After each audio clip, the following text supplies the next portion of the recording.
Hey, ¿qué tal, Spartans? Sean bienvenidos a una nueva transmisión por aquí en YouTube. ¿Cómo están, Spartans? Sé que muchos tienen bastantes preguntas con respecto al directo del día de hoy. Por ahí estoy leyendo el chat, no creen que no los leo. Claro que sí, Spartans. Siempre estoy muy al pendiente de lo que están comentando, ya sea en los videos, en las publicaciones o aquí en el chat de los directos. Pues a ver, Spartans, como tal dice el título, Xbox Game Showcase Extendido. Tal cual, Spartans, pues vamos a ver, digamos, otra versión del evento del día lunes, si no me recuerdo, no, del domingo. Hoy es martes. El evento normal, por así decirlo, fue el día domingo. Y el día de hoy vamos a ver su versión extendida. ¿Y por qué vale la pena ver la versión extendida? Ustedes preguntarán. Y yo les diré, muy buena pregunta, Spartans, qué listos son. Bueno, pues por ahí en Twitter estuve leyendo varios comentarios y algunos de ellos de personas muy involucradas dentro de Xbox, que comentan que en este evento vamos a ver algunos juegos de sus estudios socios de Xbox. La verdad, con esto pues obviamente no tenemos una aclaración real si vamos a ver algo de Halo o de Gears, pero ya sea de Coalition o 343 pues sabemos que son socios, son estudios socios de Xbox. Y no sé, podríamos ver algo tal vez ya por fin de la cuarta temporada. ¿Ustedes qué dicen, Spartans?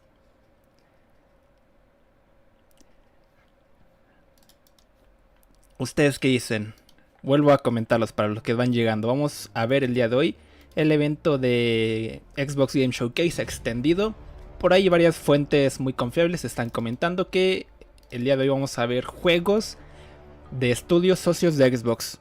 Obviamente no están aclarando qué estudios van a hacer presencia el día de hoy. Pero si son estudios socios de Xbox, pues yo creo que son juegos buenos, ¿no? Que creo que vale la pena ver. ¿Cuánto durará? Buena pregunta, la verdad no lo sé, Spartan. No lo sé, el evento del domingo, ¿cuánto duró? ¿Como 2 horas? Más o menos, ¿no? Así que el día de hoy, no sé, tal vez 2 horas y media, tal vez 3. No tengo idea, Spartans. El evento comienza, creo que ya dentro de unos cuantos minutos. El día de hoy no quise hacer un pre-evento muy largo, tan solo para explicarles pues más o menos lo que trata el día de hoy.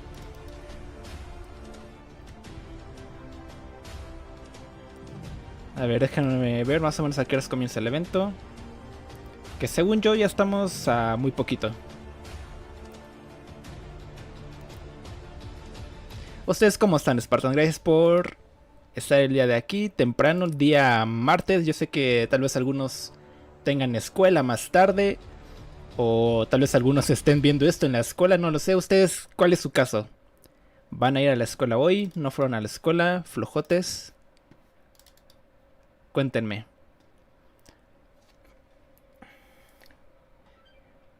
Si no mal sé, el evento comienza a las 11.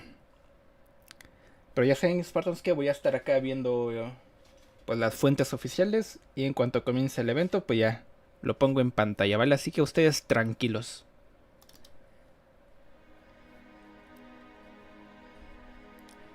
Diego, estás en tu casa en vacaciones. ¿Y eso? ¿A poco ya están en vacaciones? Es junio. ¿A poco están en vacaciones? ¿Quién más está de vacaciones? Oigan, pues qué buena onda, ¿no? que estén de vacaciones para que puedan ver esto. Súper buena onda.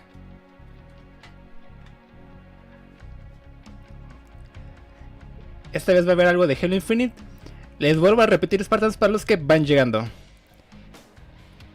Hoy vamos a ver el evento Xbox Game Showcase extendido.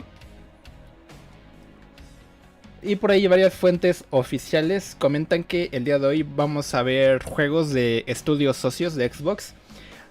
En ningún momento están aclarando que se trata de 343 o de Coalition. Pero tan solo dijeron eso, que van a hacer presencia estudios socios de Xbox. Pero pues nada más tenemos eso. Obviamente estudios socios. Podríamos estar refiriéndonos a 343 de Coalition. no sé, ese tipo de juegos. Así que pues sí es posible, ¿no? Aparte de todo el hype, bueno, no hype, más bien, ¿cómo podría decirlo?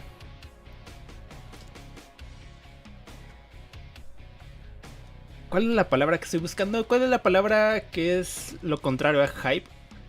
Hate. Todo el hate que hubo el día domingo, porque no hubo nada de Halo el día domingo ni de Gears. Hubo mucho hate ese día, demasiado. Y pues obviamente las personas no se hicieron esperar y estuvieron publicando y publicando a tal grado que la palabra Halo en Twitter se volvió tendencia. ¿Se fijaron ese día? Se volvió tendencia y obviamente 343 seguramente no lo pasó en alto, o esperemos que no. Y en caso de que si no tenían planeado mostrar nada el día de hoy, espero que se hayan arrepentido y estén mostrando tan siquiera algo de la temporada 4, ¿no lo creen? Así es como yo lo veo. ¿Ustedes qué opinan? ¿Creen que vamos a ver algo de Halo el día de hoy debido a todo el hate que hubo el día domingo? Es una regrabación, no, Spartan. Es el mismo evento, pero extendido. O sea, no vamos a ver lo mismo. O sea, posiblemente sí veamos los mismos juegos, pero con tal vez diferentes trailers y otros juegos que no se mostraron el día domingo. ¿Ustedes qué opinan?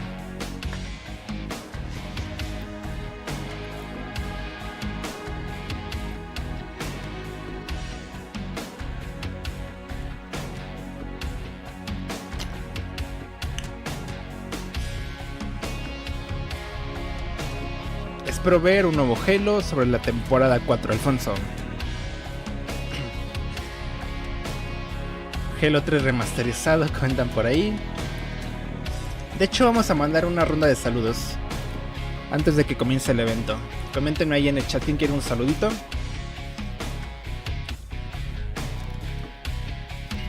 Comenten. Vamos a mandar un saludo a John1175, que comenta que quiere ver Halo Reach 2. Eso sería épico, papus. Fabelt, un saludo. Saludos desde España. Hostia, tío. Saludos, José Javier. Daniel Gamer, un saludo. Rebel Boy, un saludo. Frank Josué, un saludo. Clayton, un saludo al buen Clayton. Juan Pool, un saludo. SPR117, un saludo. J. Pablo, un saludo, Spartan. ¿Cómo estás, Pablo? No hubo nada de información del proyecto Tatanka hasta ahora, no, Spartan. Ale Montiel, un saludo. Emiliano 117, un saludo. Saúl 117S, un saludo. GT, un saludo. Emanuel CG, un saludo. Null Pointer, un saludo. Master Player, un saludo. Atomic Carlos 123, un saludo. ¿Quién más quiere un saludo? Monster Animations, un saludo. Comenta Fable, según lo que vi en este evento van a mostrar más juegos nuevos. No sé qué tan veraz sea esto. Sí, más o menos por ahí van los rumores. Van a haber nuevos juegos. Un saludo, porfa. Un saludo a Alexander Torres. El Umno, un saludo. Neko Kawaii, un saludo, Spartan. Bienvenido.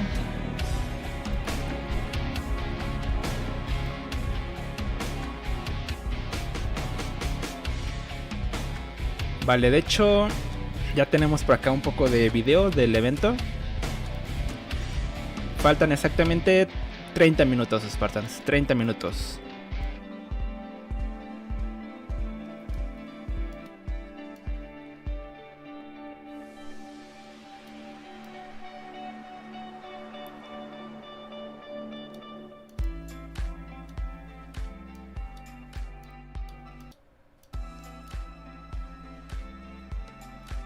A ver, por ahí, coméntenme en el chat. ¿Están escuchando ahí la música del evento? Según yo ya le bajé, pero la sigo escuchando. ¿Ustedes lo están escuchando?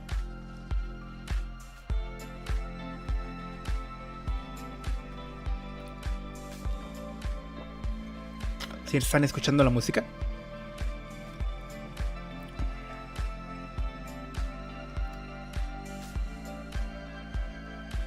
Sí, vale. Qué raro. No deberían. Cloud, gracias por esa donación Spartan de 13 pesitos. Gracias, Cloud. 13 legendarios pesitos. 13 PG coins. Ahí para la Maruchan, gracias, Spartan. A ver, qué raro, no deberían estar escuchando la música. Qué raro.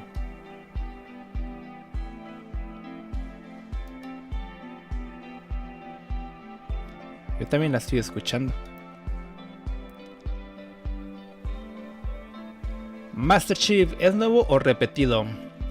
Digamos que es una mezcla entre los dos. Va a haber cosas nuevas, pero obviamente vamos a ver cosas que ya vimos el día domingo.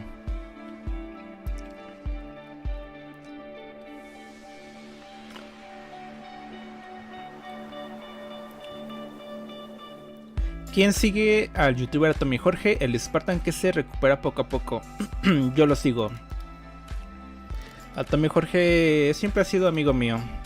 Nunca, digamos, éramos así súper amigos, de que nos veíamos seguido y todo eso, pero cuando nos veíamos en eventos y cosas así, pues nos saludábamos, todo bien, como compas, como dos creadores de contenido que se respetaban mutuamente. Y qué bueno, ¿no? Que Atomic ya se esté recuperando poco a poco. Un día de estos pues ya lo vamos a tener al 100%. Cini, el Junkie, un saludo. Rex el perro, un saludo.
Ah, caray.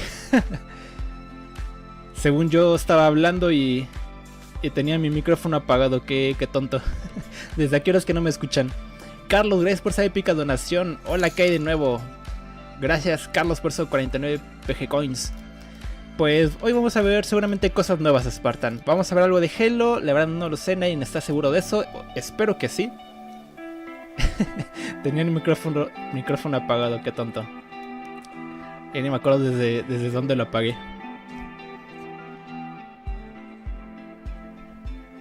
¿Ya más tranquilo Hello Games?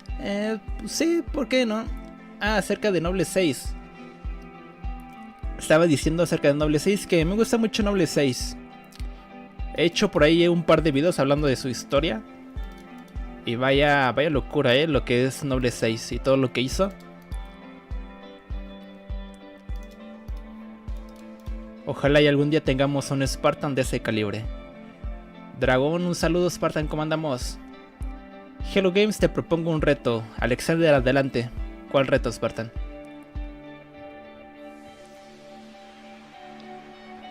La noticia sobre la vuelta de un clásico de Xbox. ¿Cuál clásico, Spartan?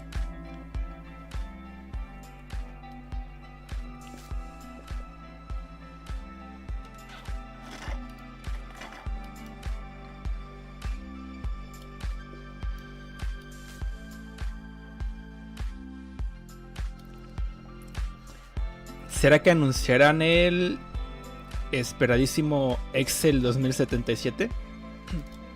¿Ese cuál es? No lo conozco. Saludos Hello Games, ¿para cuándo juegas Halo 3 aniversario? Nada más que salga Spartan. Nada más que salga y vamos a hacer un maratón, ya vas a ver. ¿Crees que se venga algo nuevo? ¿Un aniversario de Halo? El día de hoy no creo, Spartan. El día de hoy, teniendo suerte, un poco rezando a los dioses del Halo, tal vez veamos algo de la temporada 4 nada más. Eso es, yo creo, que todo lo que podremos esperar el día de hoy de Halo.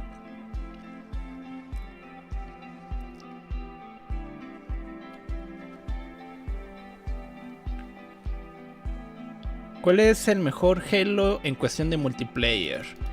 Para mí siempre había sido el mejor Halo 5. Halo Infinite es muy bueno, pero se siente hasta ahorita pues muy vacío de contenido. Así que hasta ahora yo diría que Halo 5. ¿Ustedes qué opinan? En cuanto a multijugador, ¿cuál es el mejor Halo? En mi opinión, Halo 5.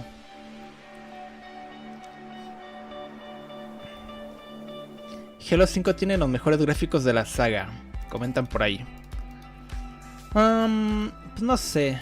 Ya viéndolo bien de cerca, los gráficos de Halo 5 sí se ven un poco pixeleados a comparación de los de Halo Infinite. Pero no sé, sería cuestión de compararlos bien.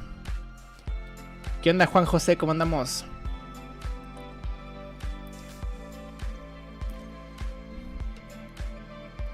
Un Halo Reach Anniversary, eso también estaría bueno, pero yo creo que primero harían el Halo 3, ¿no? No sé por qué saltarían de pronto a Halo Reach antes de Halo 3. No le veo mucha lógica a eso. El reto es pasarte toda la colección del jefe maestro. ¿Ya desde cuándo, Spartan? De hecho ahorita ya me la estoy pasando en legendario. Ya me pasé Halo 2 hace poco. Halo 3 ya me la pasé hace mucho con seguidores. Ahorita nos la estamos pasando en Halo 4. Y ya solo me haría falta Halo C. Bueno, y Halo Reach y Halo 3 ODST, pero ahorita estoy buscando el logro leyenda, creo que se llama.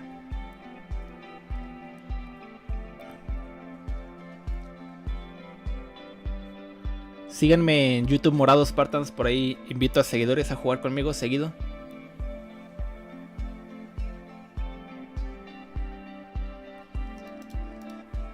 ¿Quieren que pasemos mientras esperamos a alguien por acá en Discord para que nos digan sus opiniones? ¿Hay alguien interesado en que quiera hablar?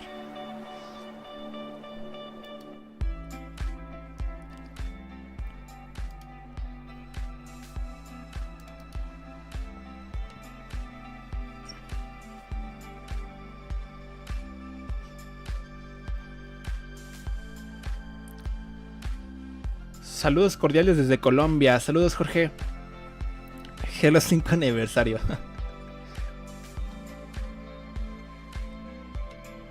En el chat éramos 117. La jefe señal.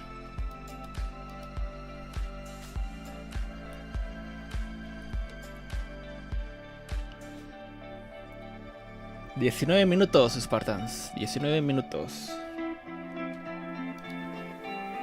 A ver, permítanme un momento en lo que configuro algo por acá.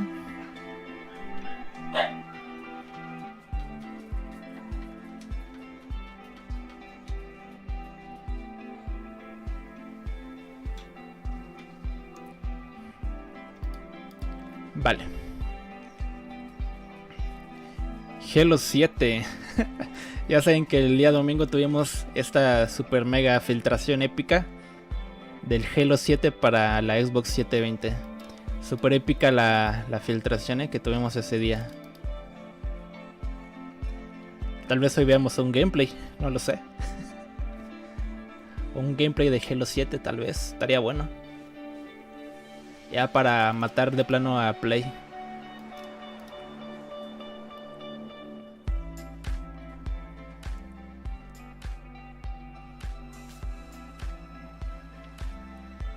Halo 7, la venganza del profeta.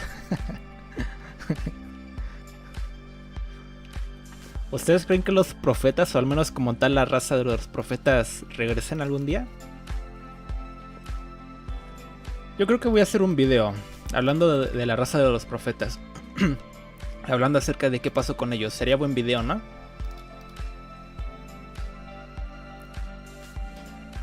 Halo, la venganza de los Floods. ¿Se imaginan un juego de Halo dedicado exclusivamente hacia los Flood? Estaría bueno, ¿no? Por ejemplo, hacer un juego en ese momento en donde el Flood llega a la Tierra. No sé, estar manejando un ODST o no sé, un Spartan X. Y que toda la campaña sea como ese momento en donde llegan los Flood.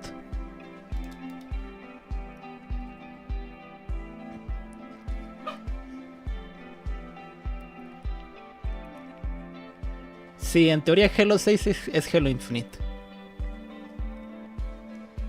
Hello Games, ¿qué pasaría si los Floods se unen a los humanos? ¿Hablas, o sea, como de tregua? Eso ya lo vimos al final de Halo 3 cuando John y Badam se unen con los Flood para derrotar al profeta verdad. En teoría pues ya vimos eso, pero duró muy poquito la alianza. El Greymind luego ya quiso acabar con ellos.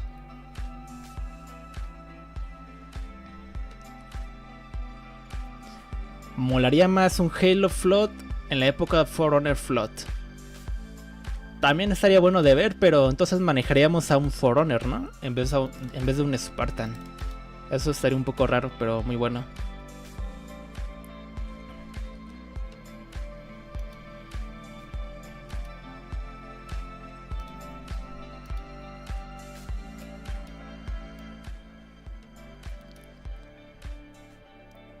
Un DLC de Halo Infinite. Por ahí ya había subido un video hablando un poco al respecto de que 3-4-3. Ah, ya vi por qué estamos escuchando la música. Soy tonto, a ver, espérame.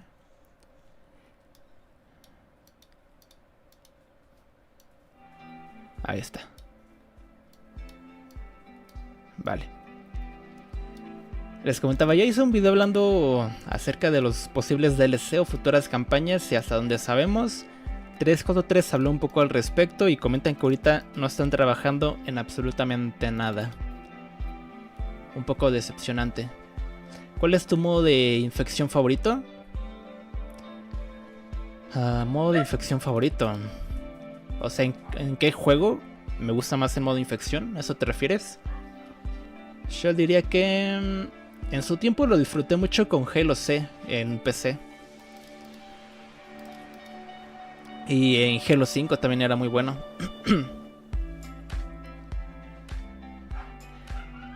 Leyenda, en este nuevo evento supuestamente van a mostrar nuevos juegos.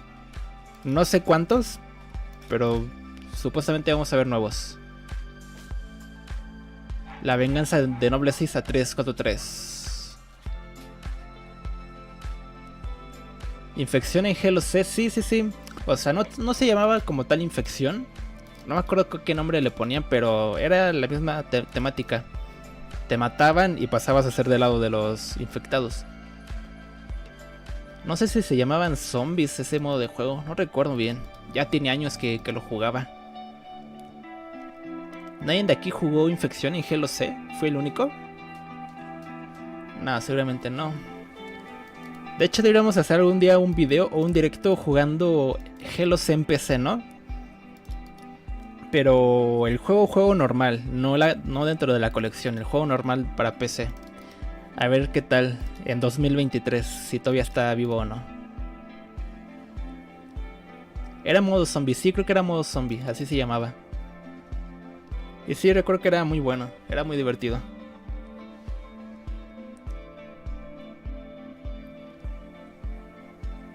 Halo 2 con mods está God. Creo que alguna vez he llegado a subir videos, ¿no? De Halo 2 con mods. ¿Quién de aquí extraña las misiones ocultas? ¿O quién de aquí las odiaba? He pensado en regresar esa serie de videos, pero como que ya las buenas misiones ocultas ya las subí la mayoría. Ya casi no hay buenas. Pero ¿quién de aquí les gustaba verlas? Para saber si las traigo de vuelta. A Samuel, ¿a ti te gustaban? ¿Cuál campaña te gusta de la colección del jefe maestro? Me gustan todas, obviamente. Pero mi favorita diría que es Halo 2. Rezando para que no pongan nada de Starfield. No nada en contra del juego, pero ya casi tuvimos una hora de Starfield el domingo y aunque ya estamos al full, ¿no? De Starfield, ya queremos ver otra cosa. ¿Qué piensas de Halo y Brawlhalla? Ah, sí vieron el tráiler de ayer de... ¿Cómo se llama? Brawlhalla o algo así se pronuncia. Se ve bonito el juego. Y fue muy épica la colaboración, poner ahí al Badam y al jefe en su pose épica como de Halo 3, todo muy bueno.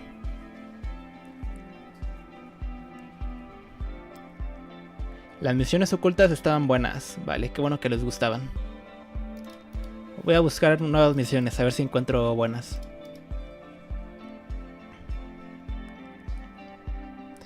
¿Cuáles flood eran tus favoritos? ¿Halo C, Halo 2 o Halo 3? O sea, en cuanto a la campaña o cómo.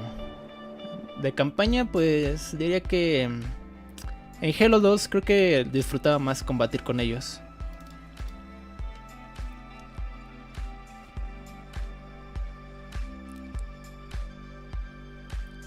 Yo compré Steam Deck, le instalé Windows 11 solo para poder instalar Game Pass. Pero es el de PC, no está el catálogo de consola. Pero están los de Halo, quiero darle al Halo 2, tengo buenos recuerdos. Sí, es que Halo 2 es God, ¿no? Yo recuerdo que cuando todavía estaba en la secundaria, hace muchos años, cada vez que regresaba de la secundaria me ponía a jugar Halo 2.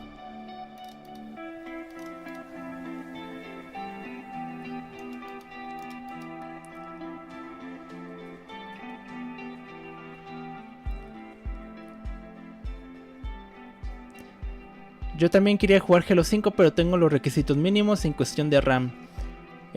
Frank, no hay un Halo 5 para PC. Existe, pero nada más la versión del Forge. O sea, para crear mapas y todo eso. Pero como tal no existe un Halo 5 en PC. Estaría bueno que lo anunciaran, la verdad. Un Halo 5 para PC. Ya el juego ya pasó su momento, lo veo difícil. Pero igual estaría bueno. A mí me gustaría mucho probar Halo 5 en PC. Para instalarle mods. Para... no sé, para probarlo con tarjetas gráficas tochas, a ver qué tal va. No sé, hacer varios experimentos con Halo 5 en PC sería muy divertido. Aquí esperando un mod de Halo 4 para Halo C. ¿Jugaste SPV3? Sí lo llegué a jugar, pero nunca lo terminé. Creo que aquí en el canal subí, creo que la primera misión. Pero nunca lo terminé. Igual y lo juego, lo subo en el segundo canal, estaría bueno, ¿no? En el segundo canal llamado Becos Parta. De hecho, por aquí les veo un comentario en el chat de mi segundo canal. Ahí está, se llama Becos Peralta. Si quieren por ahí síganme. Está tantito muerto el canal, pero sí he tenido pues intención de revivirlo. Y yo creo que comenzaría a subir Halo otra vez por ahí. Y jugar la campaña de SPV3 estaría bueno, ¿no? Para comenzar.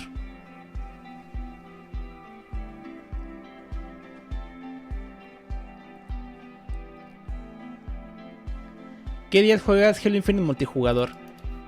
Pues fuera de cámaras y eso lo juego casi al diario. Bueno, no casi al diario, pero tal vez un día sí, un día no. Ya como por la noche, como a las 9, 10 de la noche. Pero hago streams los días viernes y domingos. De hecho, hoy quería hacer stream por allá en YouTube Morado. Y siempre que juego los ando invitando a Spartans.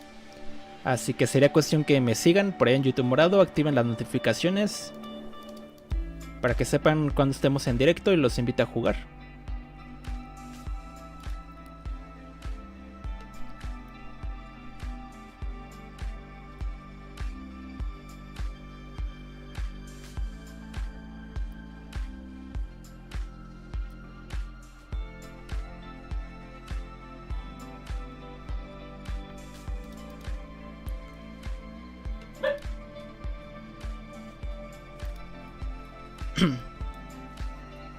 Pues estamos a 8 minutos, Spartans. Ya falta poquito. Vamos a esperar 8 minutitos. Para ti, ¿cuál fue la mejor armadura de Halo? Uy, la que me gusta más visualmente yo creo que es la de Aquiles. Esa armadura como me encanta, Spartans. Aunque nada más he logrado obtener la armadura normal, no el casco. Por cierto, ¿se fijaron que ya no existen las compañías Spartan? O sea que si ustedes todavía quieren tener la armadura Aquiles, ya no pueden hacerlo. Si es que no están en una compañía. Si todavía están dentro de una compañía antes de que las hayan quitado, creo que todavía se puede reclamar.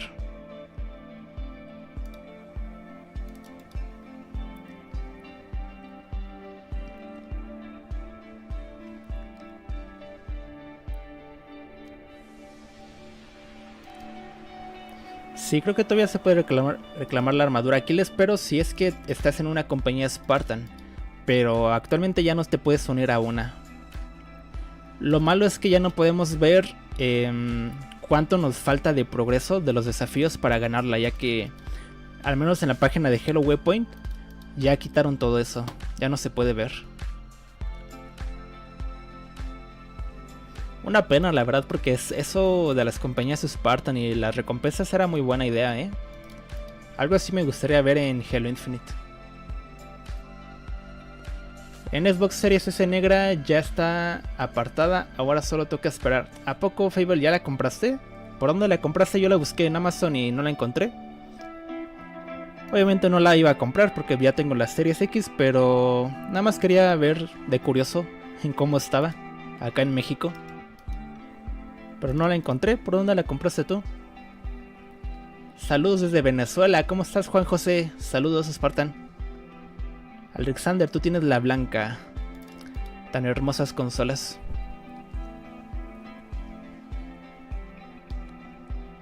La armadura Nightfall. ¿Esa cuál es?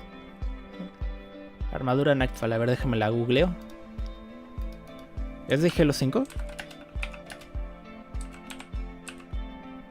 Nightfall. Ah, se parece como un ODST, ¿no? ¿Sí es de Halo 5? Ah, sí, en Halo 5. Está bonita. Se me asemeja como un ODST. La verdad no sé cómo se consiga.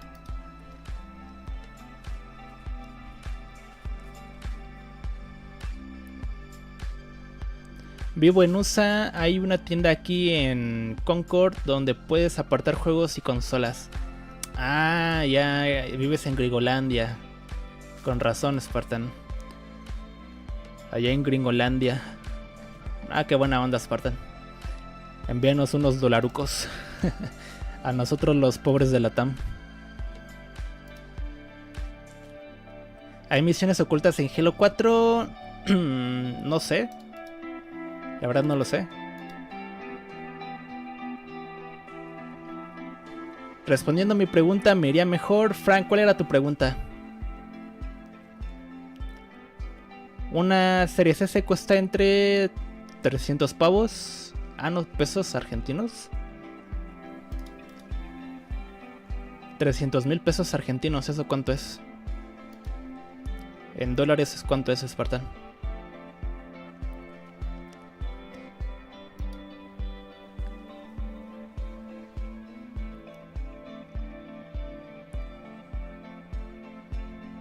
Es otro evento diferente al de ayer. Es el mismo, pero va a haber cosas nuevas.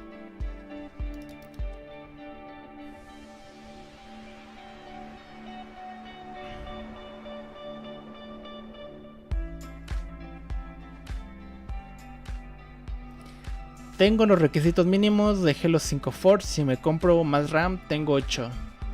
O sea, ahorita tienes 8. No sé si te iría bien, supongo que sí. Tal vez en 720 o 1080 con calidad baja. Pero intenta tener aunque sea 16 GB. ¿Tienes fe en que muestren algo de Halo? La fe nunca muere, Spartan. La fe es fuerte. Como dice Tartarus, mi fe es fuerte, no fallaré. Aquí en México me la dieron en 1500. ¿Qué cosa? La Xbox Series S. 1500 está regalado, ¿no?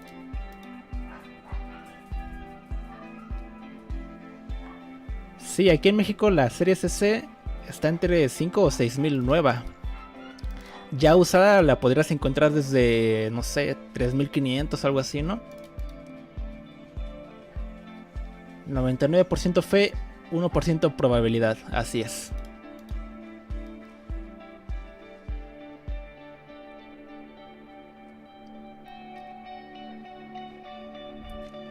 ¿Qué otros juegos esperarían el día de hoy, Spartans? Aparte de Halo. Yo esperaría...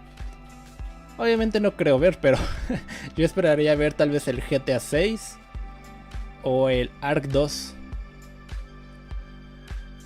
Esos dos juegos me interesan mucho por jugar cuando salgan. Ark 2 y GTA 6.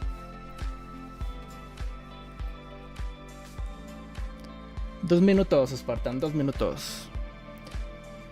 Ya saben, Spartans, que en cuanto comience me voy a silenciar, voy a quitar el chat. Le voy a subir al máximo. Si es que dicen por ahí que le ponga 5 pesitos de volumen, discúlpenme, pero ya es todo el volumen que le puedo subir. Ahora sí que no es cuestión mía, tal vez es del evento que no le ponen todo el volumen necesario, pero yo le pongo al tope, Spartans. Contexto de lo que va a pasar: vamos a ver el evento, digamos que vimos el día domingo, pero extendido con nuevos juegos. Y por ahí comentaron que va a ser presencia va a ser presencia estudios socios de Xbox. No aclararon qué tipo de estudios o nombres en específico, pero no sé, hay esperanzas de que veamos algo de Halo. Así que quédense, Spartans, hasta el final del evento. Ya saben que a veces ponen lo mejor hasta el final. Y nos vemos al final para hablar un poco al respecto de lo que vimos. Así que quédense, Spartans, denle like al directo, por favor, si todavía no lo han hecho. Por ahí se los agradecería infinitamente. Así que vamos a ir quitando el chat. Ahí está, chat fuera. Ya saben que ahí se agradecen las donaciones que vayan haciendo los nuevos miembros del canal.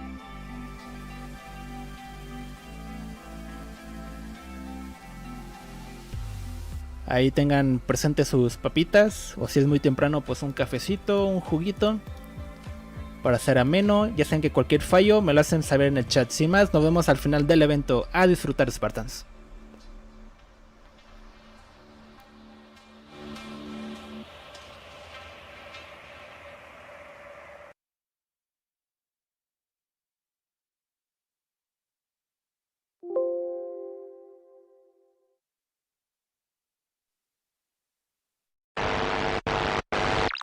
So who's the angel, who's the devil, though? That's the real question between Solomon and Johnny.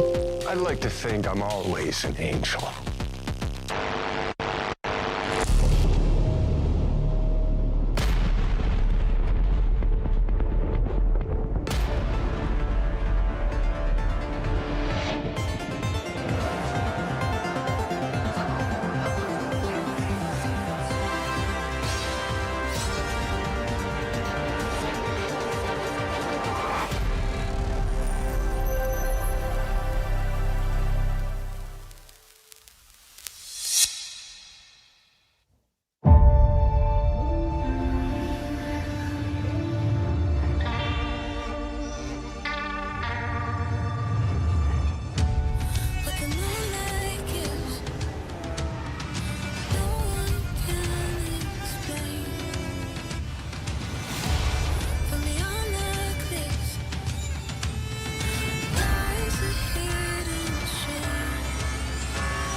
Welcome to the Xbox Games Showcase Extended. My name is Tina Amini, and I'm here to dive a little bit more into the games you saw at our recent Xbox Games Showcase. Showcase featured 27 ambitious games, all coming to Xbox. Games like Clockwork Revolution from inXile Entertainment, Fable from Playground Games, and from our partners, Star Wars Outlaws from Ubisoft Massive in collaboration with Lucasfilm Games, and Kunitsugami, Path of the Goddess from Capcom. Today, we'll take a closer look at some other games from our showcase lineup and introduce you to some more games too. We've got the game director of Avowed from Obsidian Entertainment breaking down the game's trailer, and the game director of Hi-Fi Rush from Tango Gameworks is here to tell us about their newest update. You'll also hear from Sarah Bond, head of the Gaming Ecosystem Organization for Xbox, who will tell us more about a program to bring games from underrepresented developers with unique visions to Xbox and Game Pass. And we may just have a few other fun guests in store for you too, so stay tuned. But first, let's check out the rainy streets and sinister markets of Cyberpunk 2077: Phantom Liberty. Hello everyone. I'm really excited to welcome you to this exclusive Xbox store over Black Market, one of the locations in Dogtown that you are going to be able to explore in Cyberpunk 2077: Phantom Liberty. As you can see, Dogtown welcomes you with open arms. Too tame? This is Black Market, a location where you as a player, as a mercenary, you can obtain unique cyberware and weapons, things that you cannot find anywhere in this world. Dogtown is a part of Night City, but has its own very distinct look and vibe. It's outside of the jurisdiction of NCPD, attracting all kinds of eccentrics and dangerous characters. Radical mods, June. Never seen anything like that on a non-maelstromer. You mean this? Ain't seen nothing yet. Check this out. Or this here. We have put a lot of work into making the world feel more alive. Small scenes, secrets to find, Easter eggs, make this place feel more vibrant and more believable. Maintenance accessories and... But what's inescapable in Dogtown is Kurt Hansen. Kurt is a leader of Borges militia who rules Dogtown with an iron fist. You've come to the right place. NCPD, gang wars, not in Dogtown. Taxes, who the Check this out. needs them? In Dogtown, I keep your business safe as long as you abide by my rules. A really nice guy, as you can see. I thought so. The Black Market also is a place where you can find new illegal weapons and goods. They are some of the most powerful items in the world, but are often much more dangerous to use. A new cyberware capacity system, which leads you to push your body to the limit and gives you new abilities to deliver more thrilling gameplay experiences, like the air dash or the ability to see the enemies through the walls, or change your appearance to lose the heat.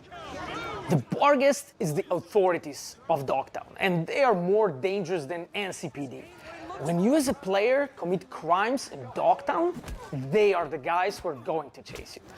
We have completely overhauled the police system. Police actions are more believable, dynamic, and diverse. The team has been working passionately to deliver you more deeper and meaningful experience, and I really cannot wait for you to find out more this September. See you in Dogtown.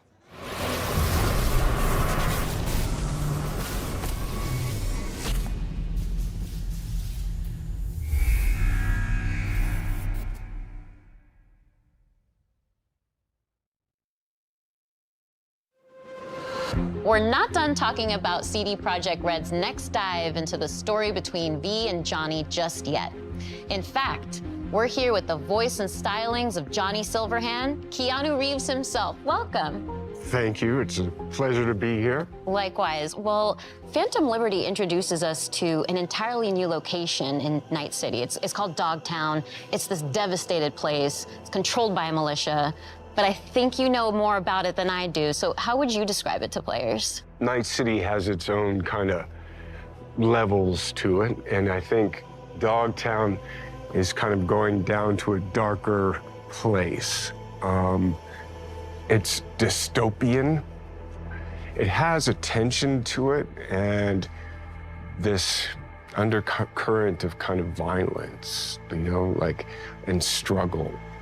You know, can I swear? Yeah. Shit's gone down in Dogtown. Oh, I like that tagline. Yeah, and it's just, you know, I mean, hopefully it'll be fun for people to play there. It's hard to believe that there's an underbelly to the underbelly Yes, that is that's Night good. City, Yes, right? Yeah, I'm a little yeah. scared, but in a good way. No, it's a good way. I mean, we're all kind of drawn to, we're all moths to the flame, aren't we? And there's a lot of flame in Dogtown. Well, if anyone can take it on, it's V, so that certainly Yeah. gives me the confidence. Yeah, V's a survivor, Exactly. Oh, yeah. you know? And we just saw a tour of Dogtown, too, so we got a little bit of that Oh, cool. ambiance, and we can see what the environment is like. People are getting beat up. It's not good. It's, yeah, It's not the friendliest place to be. You gotta be prepared for it, truly. yeah. But in our tour, we also hear a recording from a Colonel Kurt Hansen. Who's this guy? Because he seems pretty dangerous, too. Yeah, that guy. No, I'm sorry, I can't say that. My inner Johnny came out. I think that's My good. You know, inner- we know the tone now. Yeah, well, I mean, he's ex-military, military too, ruthless, power hungry, manipulative, and Johnny doesn't like him. I could see that. I mean, Night City in general is the kind of place that breeds that kind of character. Yeah. Let's take a step back. Let's talk about Johnny as a person instead of this horrible person known as Colonel Kurt Hansen. I don't know about this guy, but people like Johnny, and I think it's interesting because we know him to be opinionated. He's radical. We've seen that in Cyberpunk 2077 in the main campaign, but as we get to know him, he's got a sensitive side too. He can actually be quite caring. That's what makes it so much fun. He is outspoken. He's a little grumpy. And he has a right to be. He's been used, he's been abused, he's been abandoned. And I think that through that kind of hardness of his outside, there is a vulnerability to him. And I think what's great about it is I get to play that character in so many different ways, and so the range of it is cool. And especially for the player, you get to see these moments in flashbacks. You start to understand he's a product of his upbringing, truly, of his surrounding. Well, let's not get carried away. I mean, we could start talking about nature and nurture. I'm sorry, I keep dropping into Johnny. But,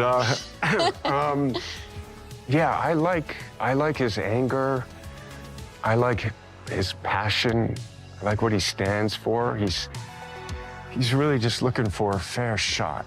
And I love that he's kind of going through music, that there's an artist side to him. And, you know, I got some great speeches.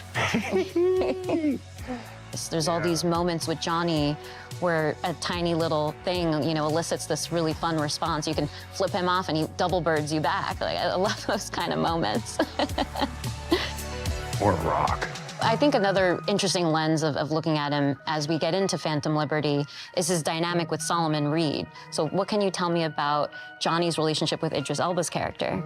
I think Solomon has some things in common with Johnny in the sense of the military, the sense of being used, abused. You know, it's in the title, right? They're fighting for a liberty. You know, Solomon's kind of trying to reclaim his life, you know, and Johnny's doing the same thing. You know, it's Cyberpunk 2077, so it might start off as revenge, and it might end as revenge, but I think sometimes he feels like he's lashing out at the wind, you know?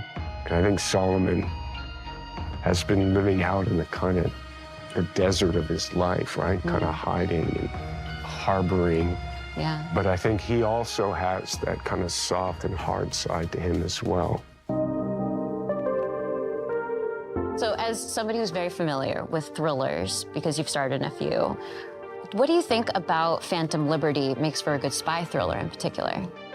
The quest to understand what's going on. So, and the kind of scavenger hunt of information, the mystery, the double crossing, what is true, what's fiction, what can you count on? You can't count on anything. that is really kind of amplified.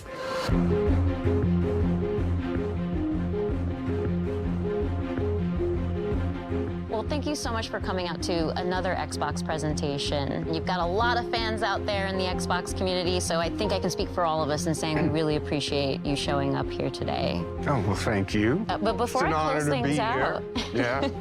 well, before I close things out, I'd love your help here, Keanu. How do you think Johnny would end this interview right now? Well, there's a lot of ways you could do that. But, Tina, pleasure to meet you. Oh, is that how Johnny would do it? Yeah. Oh, thank you, Johnny. Nice to see Such you. a pleasure to have you here. I thought you were going to kick down the camera or something, so. No, you see, he's respectful. You know, you're a good egg. Oh, thank you. You too. Yeah. And I'll see you out there again soon.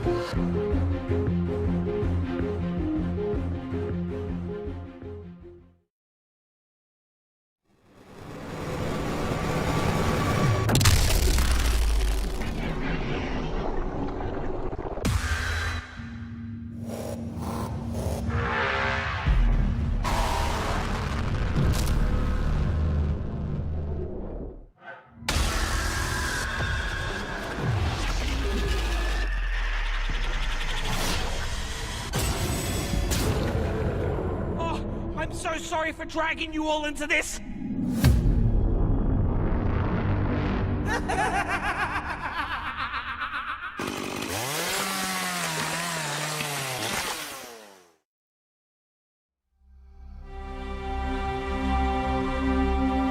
The world you think you live in doesn't exist.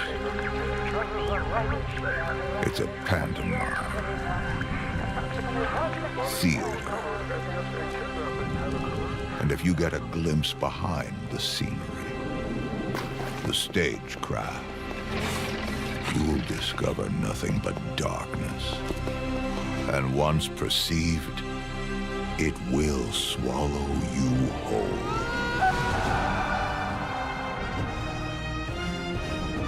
I'm in a race against this darkness. A race to locate an ancient ruin, a tower of unspeakable power. I need the best of the best. But they're all dead. So I'll use you. Scoundrels, thieves, cutthroats, the best of the worst.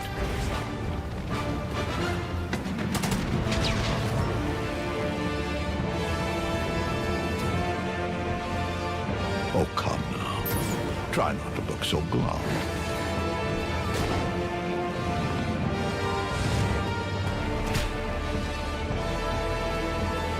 You're going to help me save the world.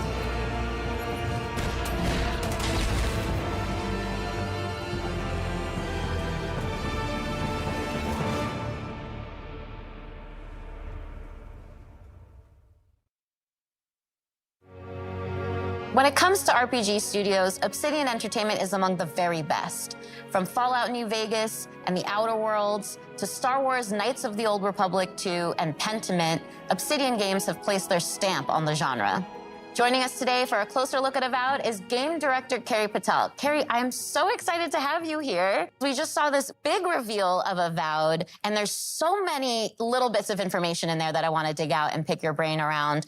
But before we get into all that, I'm assuming that you don't need to have played Pillars 1 or 2 to really get into Avowed. You're absolutely right. You don't need to have played Pillars 1 or 2. You can come to the world of Avowed fresh. We want this to be a welcoming experience to new players. But if you are a returning fan, there are some recognizable tidbits. For people who have played Pillars 1 or 2, can you tease any more of just those general connections to the universe? And no major spoilers, of course. Yeah. There are a couple returning characters that players might recognize from Deadfire in particular. Players who have played the original games will recognize some of the parts of the world and some of the factions. The Adirian Empire plays pretty heavily into the world of Avowed, so all of that will be familiar to returning players. We do start to see some of that Pillars universe now in the Avowed setting, which is really exciting, and it's looking amazing so far. But can you confirm one thing for me? Are we still in Aora? We're still in Aora, and specifically we're in a region called the Living Lands. So again, returning Pillars fans will recognize the Living Lands as this otherworldly frontier. It's very remote, it's relatively unknown. It's this very dramatic landscape full of all of these different valleys with these unique biomes and creatures, just a really unique visual perspective. And it's a wonderful frontiersy spot that's set for adventure. There's a lot that's undiscovered, and so that's the part of Aora that we're introducing players to in Avowed. And we also see a character talking to us in the trailer. He seems like he might be a companion, because that would be a very Obsidian thing to do. So what's going on with that?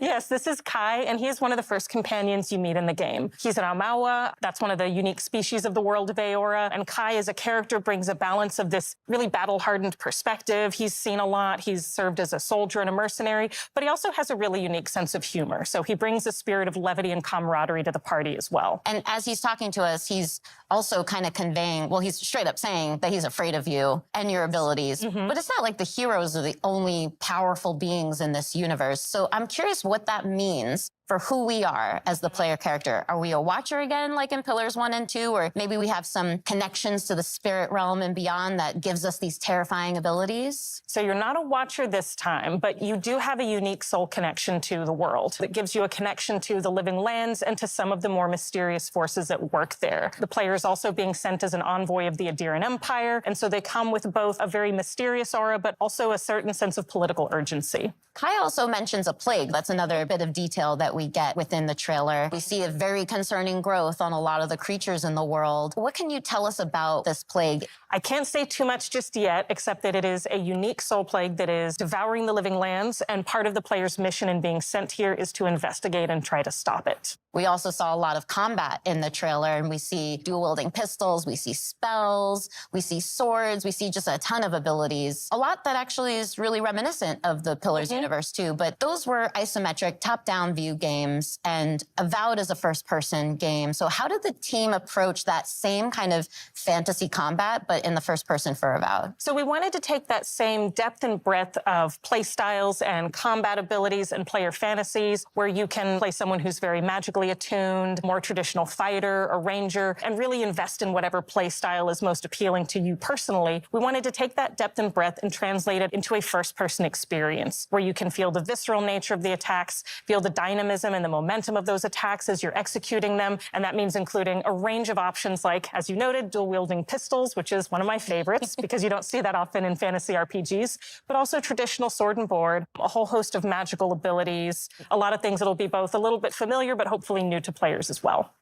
And I've got one more question for you, because I know the audience is going to want to know this one, but just how big is this game? So it's going to be roughly comparable to something like Knights of the Old Republic 2 or The Outer Worlds. It is set up as a series of interconnected open zones that players can explore at their own pace. You can invest in discovering every nook and cranny in the world, discovering every secret, finding every side quest, meeting every character, or you can have a much more focused experience. And it's really up to players and how much time they want to spend in the Living Lands, but I'm hopeful that they're going to spend a lot of time with us once Avowed releases. Well, count me in as one of those players, because I definitely want to read and hear every line of dialogue, everything everyone has to tell me, and discover every inch of the Living Lands. Well, thank you again so much for being here, Carrie. This has been so insightful and fun. Thank you, Tina. This has been a pleasure. That was just a taste of what you can expect from Obsidian Entertainment when Avowed lands next year on Xbox, PC, and Game Pass.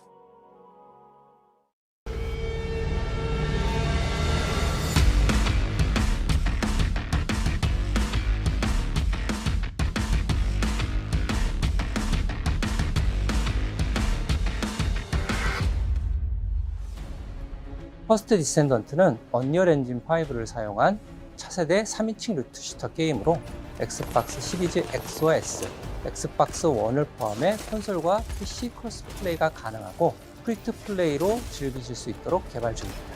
퍼스트 디센던트에서 플레이어는 계승자가 되어 인류의 생존을 위해 침략자들에 맞서 싸우게 됩니다. 계승자는 플레이어의 캐릭터로서 다양하고 개성적인 컨셉과 전투 스타일을 가지고 있습니다. 플레이어는 계승자를 통해 잉그리스 대륙을 탐험하며 스토리를 체험하고 다양한 임무를 혼자서 혹은 협동 플레이로 수행하게 됩니다. 또한 최대 4인 협동 플레이로 거대 보스와의 레이드를 경험할 수 있습니다. 거대 보스별 다양한 기믹과 부위 파괴 등을 통해 밀도 높은 팀 플레이를 체험하실 수 있습니다. 현재 개발팀은 작년 베타 테스트에서 플레이어분들에게 받은 피드백을 개선하는 작업과 신규 컨텐츠의 개발을 병행하고 있습니다. 지금 보시는 화면은 최초로 공개하는 엑스박스 시리즈 X의 실제 게임 플레이 영상입니다. 언리얼 엔진 5를 활용한 높은 퀄리티의 그래픽이 안정적으로 돌아가도록 열심히 개발 중에 있습니다. 신규 계승자 역시 개발 중에 있는데요. 이 계승자는 물을 이용한 독특한 컨셉의 플레이를 경험할 수 있도록 디자인되었습니다. 또한 자기장을 이용한 방어 능력과 비행 스킬을 지닌 새로운 캐릭터도 개발하고 있습니다. 플레이어분들이 더 많은 탐험을 하고 몰입감 넘치는 스토리를 경험할 수 있도록 다양한 환경의 신규 맵을 개발하고 있으며 새로운 타입의 보스 레이드 역시 지속적으로 개발하고 있습니다. 그리고 많은 분들이 요청하셨던 코스메틱 시스템도 도입 중에 있는데요. 캐릭터들마다 다양한 컨셉의 스킨을 제공할 예정이며 꾸미기 아이템을 통해 개성을 마음껏 뽐낼 수 있도록 지원할 예정입니다. 가장 많은 피드백을 받았던 그래플링 훅은 시스템을 완전히 변경하였습니다. 변경된 그래플링 훅은 조작에 따른 회전과 이동 시 가속 감속을 지원하여 조작의 재미를 훨씬 더 증대하였습니다. 이 밖에도 피드백을 반영하여 점프 모션, 총기 사운드, UI와 UX를 지속적으로 개선해 나가고 있으며 계승자 스킬을 개조할 수 있는 시스템도 개발 중에 있습니다. 게임 사운드 또한 글로벌 유명 게임 작곡가인 스티븐 바튼과 협업하여 보다 풍성한 청각적 경험을 제공하기 위해 준비 중에 있습니다. 마지막으로 여러분께서 가장 기다리실 소식을 전해드리겠습니다. 현재 저희는 연내 출시를 목표로 하고 있으며 그에 앞서 8월 엑스박스 시리즈 X와 S를 포함한 콘솔과 PC에서 크로스플레이 베타 테스트를 진행할 예정입니다. 베타 테스트는 8월 22일부터 8월 28일까지 일주일간 진행되며 오늘부터 공식 홈페이지를 통해 신청하실 수 있으니 플레이어분들의 많은 참여를 부탁드리겠습니다. Be the first descendant.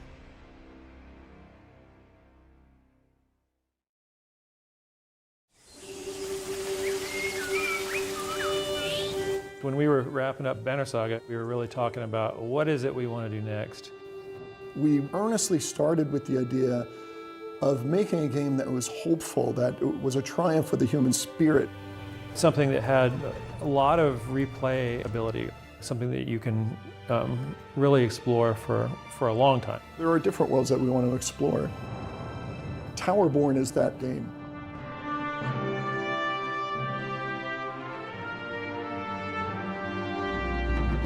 Towerborn is a fast-paced action RPG. It's a co-op game. You can play it online. You can play it on a couch with your friends and family. Everybody's moving through the world map together. As the players move out, they start breadcrumbing the storyline that is being told here. From the world map, you go into fun, fast combat.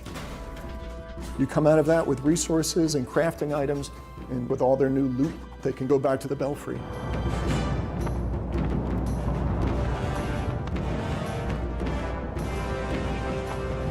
The Belfry is the player's safe haven and humanity's safe haven. The player can customize their appearance, their loadout, talk to all these different NPCs. The world itself is a mix of 3D and 2D. We definitely wanted to have that kind of beautiful background that you see in animated movies. Towerborn is all about humanity's last chance at survival. Humanity is clinging to hope and clinging to this tower. It is your mission to try to hold the forces of darkness at bay, to give humanity a chance at survival. The most important thing about the gameplay is it's just fun. And it kind of just amplified its fun the moment you added another player. All of the players can build their character in a way that's specific to them. It just turns into this back and forth exploration. Like, let's try to do this one combo, and then let's see if you can do a follow-up. From a couch co-op perspective, that's just really fun because there's not too many couch co-op games anymore. I'm hoping in 5 years from now, it's in a place that I never even would have thought of. It's a seasonal game, which is different for us. Players can expect a new storyline with new quests, new biomes. We'll be rolling out new gear, new monsters, new bosses. Expanding on the content in a continuous, organic way, so it just becomes a living world.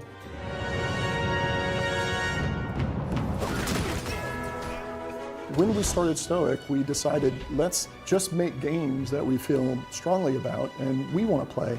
We had to find the right relationship with a publisher, and I think we found that with Xbox. They've enabled us to make the game that we want to make here. I earnestly cannot wait for the community to see the game that we're rolling out here. Towerborn is, I really believe, something unique.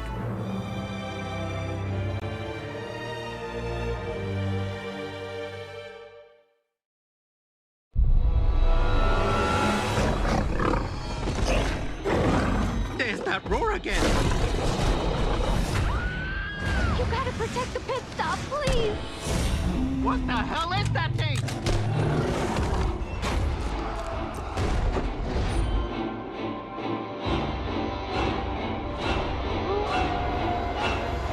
Invaders down!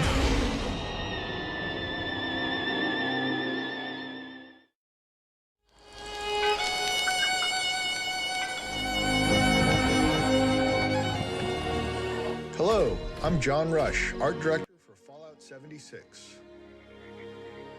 I hope you enjoyed the world premiere of the trailer for our Once in a Blue Moon update coming June 20th, free to play for anyone who owns Fallout 76. The blue moon has risen over the hills of Appalachia, bringing with it a ton of great new content for players. That includes new cryptids like the Blue Devil and Ogwa to threaten the progress of the Blue Ridge Caravan Company. We've also got 2 new public events, both of which give you a chance to earn caravan and cryptid-themed rewards. Defend the Middle Mountain pit stop from waves of monstrous creatures and safe and sound. And thwart a horde of crazed cultists and beasts of burden. With Season 13, we've also got a new scoreboard called Shoot for the Stars, which celebrates the stars of the silver screen and gives you a chance to earn cinema-themed rewards.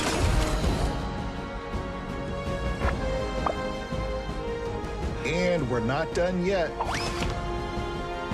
Next year, we're taking players to Atlantic City, where they'll gamble on the fates of new factions for the opportunity to win big. Do your part in helping the Blue Ridge Caravan Company and earn rewards along the way. Once in a Blue Moon is coming June 20th. Appalachia is coming at ya. We'll see you there.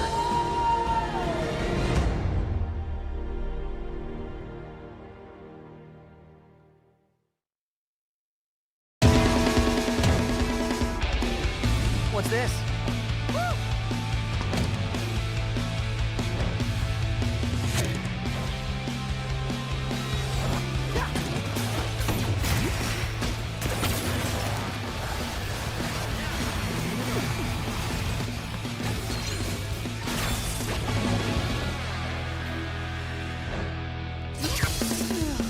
What happened now?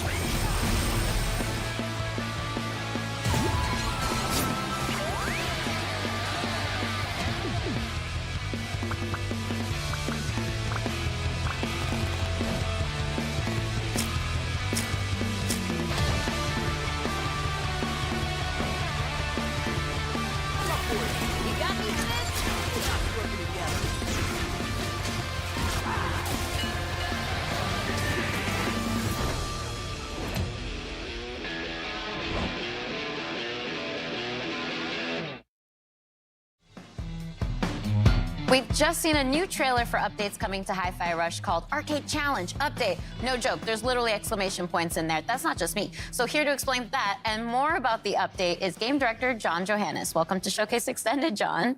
Really glad to be here. Exclamation points? They have to be in there. Yeah.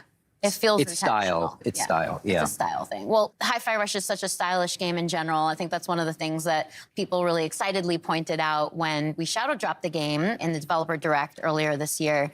But making a brand new IP is always a bit of a risk. Your studio's known for kind of scarier games like The Evil Within and Ghostwire Tokyo. Can't deny that. But yeah, this type of game is something I just always wanted to make personally. And I just thought music and action work so well together. And after I had finished working on The Evil Within 2, it just felt like the right time to try something new. And our studio's always been about just making fun games. It doesn't have to be about a certain genre. We're not about making one specific thing. And fortunately, there's plenty more of that content to come because we just saw an absolutely jam-packed trailer. So I'd love for your help in breaking down all the details, all the stuff going into this update. Sure. There's a lot, so bear with me. Everything in this mode is unlockable once you've finished the game, and you'll unlock an arcade cabinet in your hideout. And by accessing it, you get 2 new modes. One is called BPM Rush mode, which takes the gameplay up to like higher speeds than we've ever done in the main game. And the other is called Power Up, Tower Up, which is a new sort of randomized spin on the rhythm tower mode that we had in the original game. And included in this mode are 5 new original songs to play to, as well as 2 brand new enemies. And then there's special attacks and this whole meta system for unlocking upgrades and rewards. And that's all I can think of right now. I love that there's so much to unpack there, but let's rewind. Let's talk about just BPM Rush for now. Sure. It was described in the trailer as effectively Hi-Fi Rush's equivalent of a turbo mode. Can you explain that a little bit more? Yeah, early on, the team was like, how fast can we go? And in the game, we kind of settled at, about a max 160 BPM. But this mode really takes it up to 200 BPM. But we sort of ease you in there. It's a gradual upgrade until it eventually gets so fast, you just got to sort of think on your feet and naturally react to the rhythm in the combat of the game. I personally love that there's a lot of accessibility settings in the game, too. It makes it so that you can adjust the game to your own comfort level. But this is a post-game challenge. It's meant for when you've gotten into the rhythm of the game. So I'm curious if you have any pointers on as far as how to tackle that challenge. As an action game, I think a lot of people want that sort of next-level challenge, another way to use their abilities in a new type of environment. This mode does that by putting you at the high speed. But we also have multiple difficulties. We have an easy mode for people who want to experience what that's like, but maybe are not in tune with that sort of high difficulty that's accompanied with this stuff. But then we have a casual normal mode as well. And then we have, after beating those modes, we can unlock an EX mode, which takes up to a hard level where damage is multiplied and keeps you at that high BPM throughout the entire time. But there already was a post-game challenge when Hi-Fi Rush launched. It was the Rhythm Tower mode. You mentioned that briefly earlier. That's the one where you face just increasingly difficult combat. So how has that evolved with the Power Up, Tower Up mode? So the Rhythm Tower mode was kind of like a very curated experience. And while it was very challenging, you can prepare, go in and sort of customize your character, know what you're getting into. And in this mode, we flip it to the almost opposite end. Chai starts off downgraded. We actually remove all your abilities, and you have to earn them back by fighting waves of randomized enemy sets. And after every wave of enemies, you get to choose from a series of power-ups that can gradually increase your stats. Each of these upgrades comes with either bonus or negative modifiers as well to the gameplay, so you can take more risks or less risks depending on which upgrades you pick. And again, those upgrades are randomized each level, so you really kind of have to have an understanding of the systems and not quite master them, but have a good grasp if you want to go in and come out on top. Well, as I mentioned earlier, it was a really packed trailer. There was a lot of information in there. It's a chonky update. So what else have you got for us? Because I feel like there's more on the table there. Yeah, so by playing in the 2 modes, you unlock these rewards through these challenges that are connected to these 2 modes. And in those rewards are things like accessories for Chai and new costumes for Chai 808, and even as well as fan favorite Corsica.